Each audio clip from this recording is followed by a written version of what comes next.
আসসালামু আলাইকুম। স্বাগতম আপনাদের অষ্টম শ্রেণীর গণিত ক্লাসে।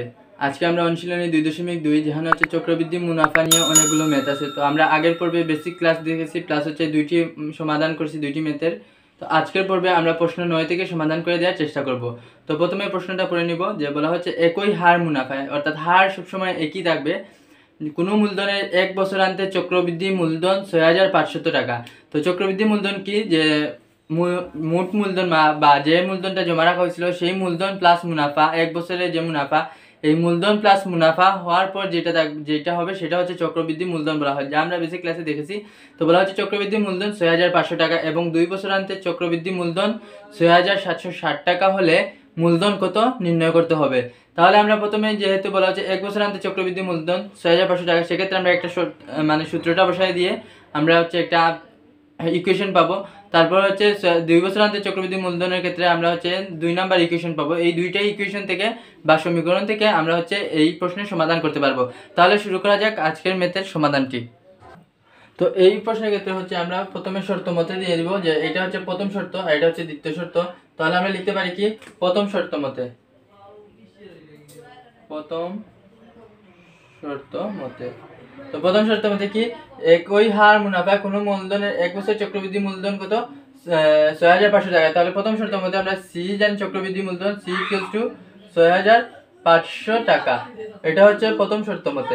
এখন দেখেন আমরা যে সিটা লিখছি সেটা আমরা পাশে লিখে দিব, যে সি ইকুয়ালস টু কি, সি হচ্ছে চক্রবৃদ্ধি মূলধন, তারপর হচ্ছে আমাদের আর আছে, তো আর কি সেটা আমরা ইউজ করব, কারণ কি আমরা সি এর সূত্র জানি, তারপর হচ্ছে এন থাকে। তো আমরা এই সবগুলো এখন পাশে লিখে দিব কোনটা কোন বিষয় আছে। তো এখন হচ্ছে আমরা এই যে জিনিসগুলো লিখবো, বা আমরা চক্রবৃদ্ধি মূলধনের যে সূত্রগুলো জানি, সূত্র থেকে আমরা কি কোনটা লাগে বা কোনটা কোন কি বোঝায় সেটার জন্য আমরা এই সাইড নোটে লিখে দিবেন, যে প্রথম শর্তের মধ্যে সাইড নোটে এটা লিখে দিবেন। তো এটা হচ্ছে আপনাদের জন্য সহজ হয়ে যাবে। তা না হলে আপনারা কি করতে হবে, লাইন বাই লাইন একটু ডেসক্রিপশন লিখতে হবে, যা হচ্ছে অনেক বড় হয়ে যাবে অঙ্কটা, কিংবা আপনাদের সময় লস হবে। তো সেজন্য আমি কি করলাম, সি ইকুয়ালস টু চক্রবৃদ্ধি মূলধন, এটা প্রথম শর্ত মতে সাইড নোট, এটা প্রথম শর্ত মতের জন্য সাইড নোট। তো আর হচ্ছে মুনাফার হার, এন হচ্ছে সময়, যেহেতু 1 বছর আনতে বলা হচ্ছে, তাহলে 1 বছর আনতে হচ্ছে এটা হচ্ছে 1 বছর, C equals to P into 1 plus R to the power N. এখন এই যে এন, এটা হচ্ছে 1 বছরের জন্য, সেজন্য আমরা কি করব, সি এর মানটা বসাই দিব। তো সি ইকুয়ালস টু আমরা জানি কি, পি ইনটু 1 প্লাস আর, আর এন হচ্ছে কি 1 বছর, তাহলে এন দিব 1 বছর ইকুয়ালস টু 6500 টাকা। তো আমরা যেহেতু এটা হচ্ছে আমার একটা ইকুয়েশন, সেজন্য আমরা কি করব, পি ইন্টু 1 প্লাস আর, এটা হচ্ছে সূত্র, আর to the power n, n এর মানটা কি, যেহেতু 1 বছর বলা হচ্ছে সেজন্য 1 বছরের জন্য আমরা 1 বসাইছি। তারপর হচ্ছে চক্রবৃদ্ধি মূলধন কত দেওয়া ছিল, চক্রবৃদ্ধি মূলধন হচ্ছে 6500 টাকা, আমরা 6500 টাকা বসাইছি। এটা হচ্ছে আমাদের 1 নাম্বার সমীকরণ, সেজন্য আমরা দিয়ে দিব 1 নাম্বার সমীকরণ। আচ্ছা, এখন হচ্ছে দ্বিতীয় শর্ত মতে দেবো, যে 2 বছর আনতে চক্রবৃদ্ধি মূলধন কি একই হার মুনাফায়। তাহলে দ্বিতীয় শর্ত মতে লিখবো, দ্বিতীয় শর্ত মতে এটা C1 ধরে নিলাম, যে চক্রবৃদ্ধি মূলধন, আর এটা হচ্ছে চক্রবৃদ্ধি মূলধন C2 আমরা ধরে নিলাম, অর্থাৎ 2 বছরের চক্রবৃদ্ধি মূলধন। সেজন্য আমরা কি করব, যে চক্রবৃদ্ধি মূলধন কত 6760 টাকা, 6760 টাকা দেয়া আছে দ্বিতীয় শর্ত মতে। এখন দ্বিতীয় শর্ত মতের ক্ষেত্রে আমরা হচ্ছে আবার সাইড নোট লিখবো, এটা প্রথম শর্ত মতের জন্য প্রথম, এটা হচ্ছে দ্বিতীয়, এগুলো হচ্ছে আবার লিখে দিবেন আপনারা। তো এখন এটা একটু আরো শর্টকাটে হয়ে যাবে যদি আপনি সি আর এটা হচ্ছে প্রথমে লিখে দিলেন সি এর সূত্র P into 1 plus R to the power N. তো প্রথম ক্ষেত্রে n ইকুয়ালস টু 1 বছর এবং দ্বিতীয় ক্ষেত্রে n ইকুয়ালস টু 2 বছর দিলে আর হচ্ছে আপনার বারবার কোনো জিনিস লিখতে হবে না। তো এখানে C2 আর C1 দেওয়ার কারণ কি, C1 বলতে বোঝানো হচ্ছে 1 বছরের জন্য চক্রবৃদ্ধি মূলধন, C2 বলতে আমরা ধরে নিলাম যে 2 বছরের জন্য, C2 যেহেতু 2 বছরের জন্য, তো 2 বছরের জন্য আমরা কি লিখবো, সূত্রটা সুন্দর করে বসাই দেব 1 প্লাস আর। যেহেতু C2 বলতে আমরা দ্বিতীয় ক্ষেত্রে n ইকুয়ালস টু 2 বছর, সেজন্য হচ্ছে n এর বদলে আমরা 2 লিখে দিব ইকুয়ালস টু 6760। আচ্ছা, 6760 টাকা, এটা হচ্ছে আমাদের 2 নাম্বার সমীকরণ। এখন হচ্ছে আমরা 1 আর 2 হতে আমরা মান বের করব। তো এটা কিভাবে মান বের করব সেটা সব একদম ইজি, আমরা 1 বা 2 দিয়ে দিব, তাহলে মানটি চলে আসবে। তো প্রথমে হচ্ছে আপনাদের সবথেকে ইম্পর্টেন্ট হচ্ছে শর্ত ঠিক করা, কিংবা হচ্ছে এটা সমীকরণটা তৈরি করা। সমীকরণ তৈরি করতে পারলে আপনারা ইজিলি আপনারা এই ম্যাথগুলো সমাধান করতে পারবেন। এখন আমাদের কি কাজ, আমাদের শর্ত শেষ, সমীকরণ তৈরি শেষ। এখন আমরা কি করব, 1 ভাগ 2 ইমপ্লাইজ দ্যাট, অর্থাৎ 1 আর 2 এর সাথে আমরা ভাগ করে নিব। তো আমরা এটা যদি 2 ভাগ 1 দিই তাহলে সবথেকে ইজি হবে, সেজন্য আমরা কি করব 2 ভাগ 1 ইমপ্লাইজ দিত, অর্থাৎ সমীকরণ 2 কে 1 দ্বারা ভাগ করব। তাহলে সমীকরণ 2 কোনটা আছে এটা, তাহলে সমীকরণ 2 লিখলাম 1 plus r whole square divide, আচ্ছা এটা n না, whole square divide by p into 1 plus r to the power f equals to. এখন দেখেন প্রথম দ্বিতীয় সমীকরণের ক্ষেত্রে ছিল 6760 টাকা, 6760, এবং প্রথম সমীকরণে ছিল 6500 টাকা, 6500 টাকা। এটা হচ্ছে আমাদের সমীকরণ 2 ভাগে। এখন এই সমীকরণ 2 কে আমরা সমীকরণ 1 দ্বারা ভাগ করব। এখন দেখেন এই যে হোল স্কয়ার আছে, তার মানে হচ্ছে 1 প্লাস r 2 বার আছে, তাহলে আমরা লিখতে পারি কি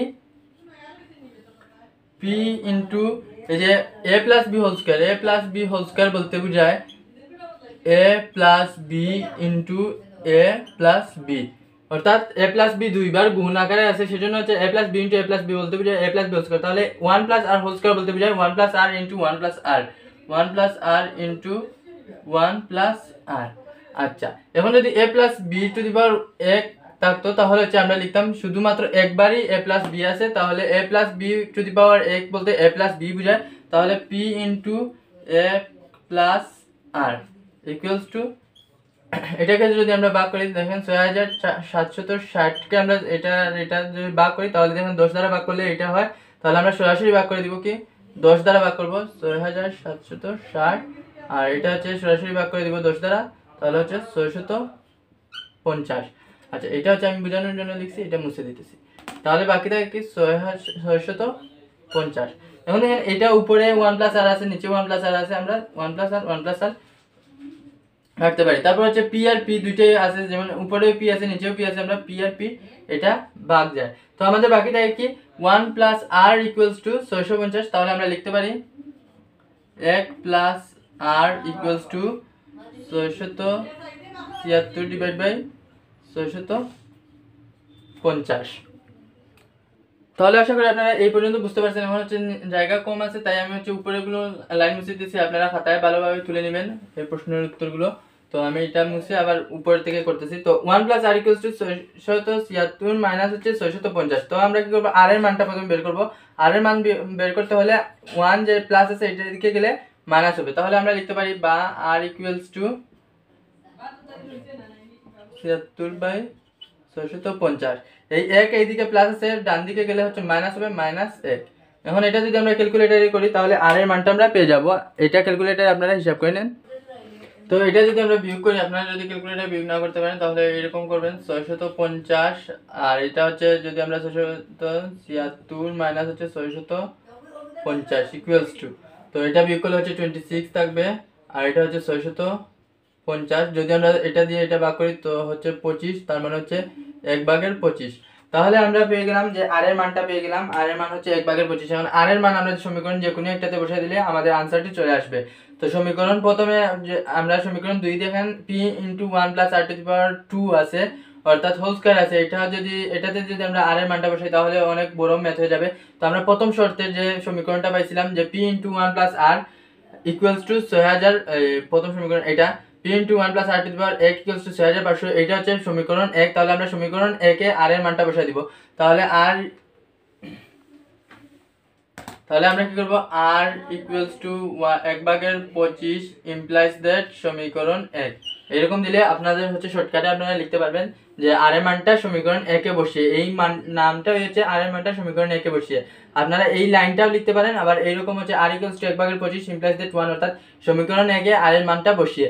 তো এখন হচ্ছে সমীকরণ 1টা আমরা কি, সমীকরণ 1টা আমরা জেনেছিলাম কি p into 1 plus r to the power 1 equals to 6500, এটা ছিল সমীকরণ 1। এখন এই 1 এ হচ্ছে r এর মানটা বসাতে হবে, তো আমরা বা লিখব p ইনটু 1 প্লাস r এর মানটা হচ্ছে 1/25, আর 1 উপরে দেয়া যে কথা না দেয়া সেম কথা, কোনো প্রবলেম হবে না, ইকুয়ালস টু 6500। এখন প্রশ্ন ছিল কি মূলধন বের করতে হবে, যেমন এখানে লিখেও আছে মূলধন কত বের করতে হবে। দেখেন এখানে সব কিছুর মান দেয়া আছে, p এর মানটা দেয়া নাই, p হচ্ছে আমাদের মূলধন। তো আমরা এই সাইডে আপনারা লিখে দিবেন p ইকুয়ালস টু মূলধন p ইকুয়ালস টু হোয়াট, এটা মান বের করতে হবে, এটা সাইড নোটে এরকম লিখে দিবেন, তাহলে সহজে आंसर করতে পারবেন।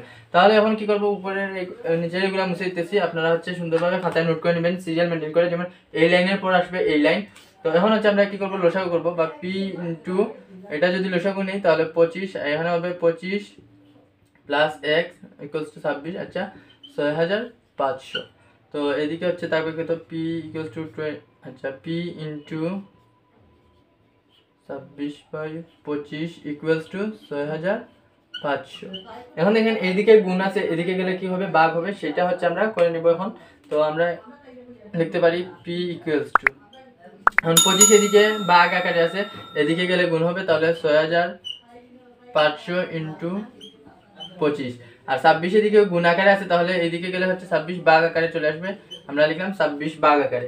এখন আপনারা হচ্ছে ক্যালকুলেটরে করেন কিংবা হচ্ছে আপনারা মুখে মুখেই করেন, রাফ করেন, আপনারা ভাগ করলে যে মানটা আসবে সেটাই হচ্ছে আমাদের নির্ণয় উত্তর। তাহলে দেখেন 26 দিয়ে যদি আমরা 6500কে ভাগ করি তাহলে হচ্ছে 250 থাকে, 250, এটা একটু সুন্দর করে লিখে দিই, 250 ভাগ করলে 250 হয়, আবার 250 এর সাথে 25 গুণ করলে হচ্ছে 6250 টাকা হয়। তাহলে দেখেন 6250 যেটা পাইছি এটা হচ্ছে পি এর মান, তাহলে হচ্ছে আমরা মূলধন বের করতে বলছে এবং মূলধন হচ্ছে আমরা জানি পি, সুতরাং পি ইকুয়ালস টু 6250, সুতরাং মূলধন ইকুয়ালস টু 6250 টাকা। যেহেতু আমাদের বলছে মূলধন বের করতে হবে, তাহলে আমাদের দেখেন মূলধন বের করে নিয়েছি, তাহলে এটাই হবে আমাদের নির্ণয় উত্তর। তো আশা করি আপনারা প্রশ্ন 9 নাম্বারটি বুঝতে পারছেন। যদি না বুঝে থাকেন অবশ্যই আমাকে জানাবেন, আমি চেষ্টা করব যে আপনাদের লাইভ ক্লাসের মাধ্যমে হোক কিংবা যে কোনোভাবে হোক আপনাদের সমস্যার সমাধান করে দেওয়ার। তাহলে আশা করি আপনারা 9 নাম্বার প্রশ্ন বুঝতে পারছেন। এখন